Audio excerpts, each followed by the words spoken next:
Well, hey there, coaches. It's week 5 already, and we are talking about social media. And you kind of think, well, what do we say about social media? And I was kind of wondering, what am I going to talk about until I actually had a conversation with one of my coaches on Sunday. And she messaged me just to ask me a simple question. And we started talking, and I just had a huge light bulb moment when it came to social media. And I'm like, that's what I'm going to share with you guys this week. Now, her name is Mary, and her husband are very successful business owners already. They own a healthy sushi restaurant, and it's doing very well.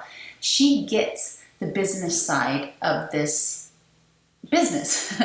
But when she was talking to me, she told me she actually got to the point of almost wanting to quit because she just couldn't wrap her brain around social media and how to post. Now, I come from the world of Chalene Johnson, and I get social media, and I just kind of assume that everybody else does, right? Because you usually find somebody from Facebook or Instagram or YouTube, and so you just think they understand social media and how to post, but don't assume that. So what I'm about to tell you is not only what I want you to take in effect for yourself, but kind of document what you are doing to make your post better so that you can share that information to your coaches as well, because obviously our business is social media. 99% of coaches are successful because of their interaction through social media. Like Amanda said, hardly any coach, I don't know a single coach that is successful that doesn't incorporate Facebook and Instagram and Pinterest and all of those in order to reach more people. So it's imperative that you get social media and how to post good content and great eye-catching pictures. So after talking with Mary, I decided what I needed to do was to create some sort of document for my new coaches on how to put together a really good post. And so I started with that, and I made a list of only 5 apps that I think they need to put on their phone and use on their desktop, no more. 5 max. Because just like with anything else, if you give too many coaches too many options, they just really feel lost and overwhelmed. So I narrowed it down to my 5 favorites, and I'm more than happy, to help them through it the first time when they go to use it. But in the long run, it's going to make them much more popular on social media because of these apps. And the first one is pickmonkey.com. And most people either have it and use it, have heard of it and don't use it, or maybe have never even heard of it. But it's a phenomenal desktop app. You can't get it on your phone yet. I wish they would hurry up, but you can't use it on your phone yet. And it's crazy. It's intimidating. And that's why some people don't use it, is because there are so many dang options on it that you actually feel a little bit taken aback by it. But if you just play with it one Sunday afternoon, Friday night, date night with a movie, you just kind of play with it. The more you play with it, the more you realize what an amazing app it is. In fact, when my husband sold cars, he would use that app to take a jalopy, a piece of crap, and turn it into a beautiful picture of a car to put on the website to sell. Those used car guys, I tell you. But it's great, and I really do love it. And you can make your cover banner with it. You could take your profile pic, blow it up on your desktop, and brighten your eyes a little bit, whiten your teeth.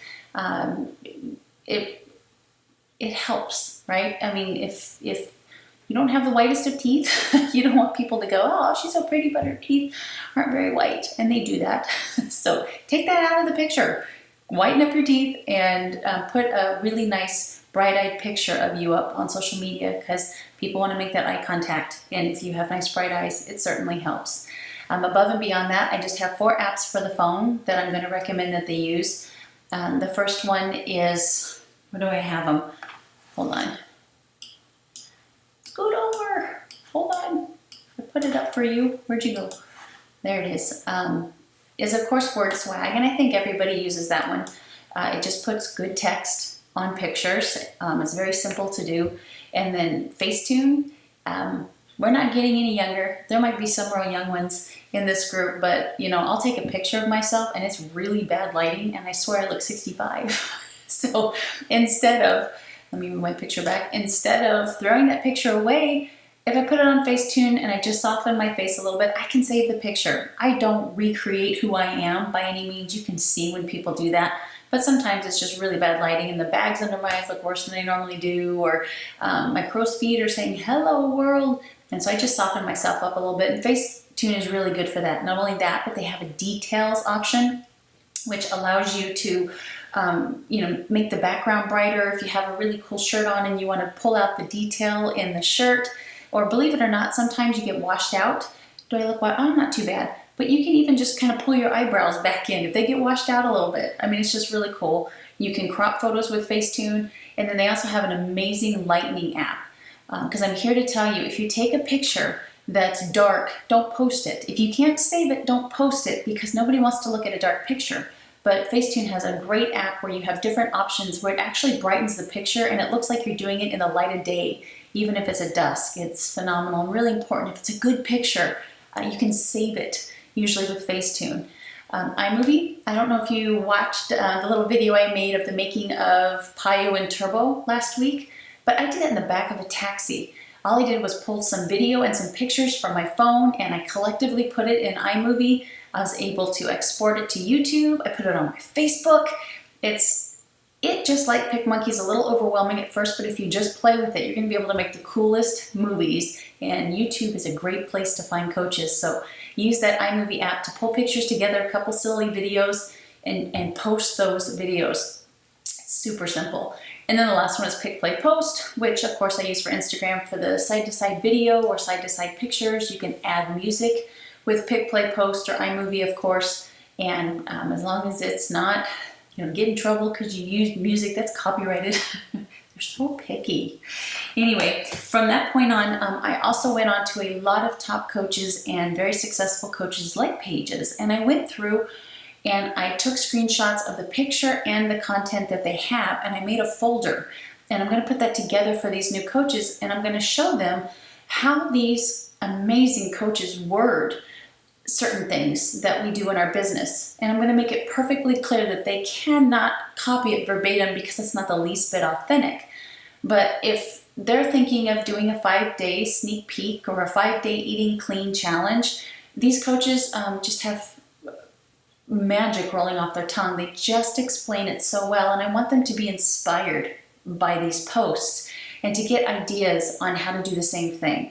And so I've just put together a huge folder. I'll probably have to kind of pick through it because I got carried away, and I personally got incredibly inspired by reading all of these different coaches talking about the coaching opportunity or their workout or putting a Shakeology recipe out there. It's just, there's a reason they're so successful, because they're really good pictures and they're really good content posts. And I want to inspire my coaches to do that, so I'm building a document for that. Like I said, please make sure that your pictures are bright and that they're clear. If you're doing a workout and you want to post it and you take a picture of you doing a tuck jump, if it's really blurry, you don't post it. There's burst mode, which takes, snapshots, like it can take like up to 500 in a couple of seconds. Or even just take the video and just try to find really hard to find a nice clear shot of you doing an exercise, because if it's not clear or if it's really dark, it's not worth posting. And I also want to share with you that I want you to really consider just working on 2 social medias. Every once in a while you can post in a random spot, maybe do a Periscope or put a YouTube video up, but choose for the most part a personal or a like page. I'm really considering closing my personal page in 2016. I get so much more interaction on that page, but the like page is the place to be, and I'm so busy it's hard for me to post on my personal page, my like page, and my Instagram, and then to get on Periscope every once in a while. Something's got to go. And as much as I hate to let that personal page go, I think I'm going to have to. And just really build and work on that like page and get those numbers up, because in the long run, that's where you want your people to be, is on your Facebook like page. Amanda mentioned earlier, hoping to hear from some other coaches about ads. And her and I have been working ads together, so I understand her frustration. And I just want to share with you, just like Amanda said, I've built a multi-million-dollar business from my personal page. So if you're still on a personal page, you can build a very big business. Don't be afraid to just stay on your personal page if it's working for you now. But you do get to a point where you have to go onto a like page because your audience gets so big and you have the same people on your personal page. So I have started to run ads on my like page, but they're just for the coaching opportunity, and I don't hardly spend any money. I remember Bonnie saying 10%. If I were to spend 10% of my income, that's ridiculous. So I don't even spend 1% of my income on ads, but it helps. I mean, I used to, before ads, I was about 8 to 10 coaches, and now with ads, I'm about 15. So is it really that big of a difference? No. And I'm telling you, still the best coaches that I bring on come from my challenge groups because they've been through the process. So even when you put an ad out there, you're kind of getting random people as opposed to pulling in people who are truly interested in what we do and becoming a better person because of what Beachbody has done for them. That's the best coach on the planet to get. So that's all I have for you. Is I want you to document, really work on making your posts for any social media outlet that you choose the best that you can by using the apps that I mentioned before, having clear pictures. Don't let them be really dark. Consider using ads if your upline coach uses them and understands them. For my coaches out there, I'm telling you, I've been telling you this for 6 months. I'm still trying to figure them out. I don't think the investment is worth it for you guys yet. You're still doing too good through your personal and like pages. So I'm still not a huge fan of ads. I think that you can still continue to grow like you have without them.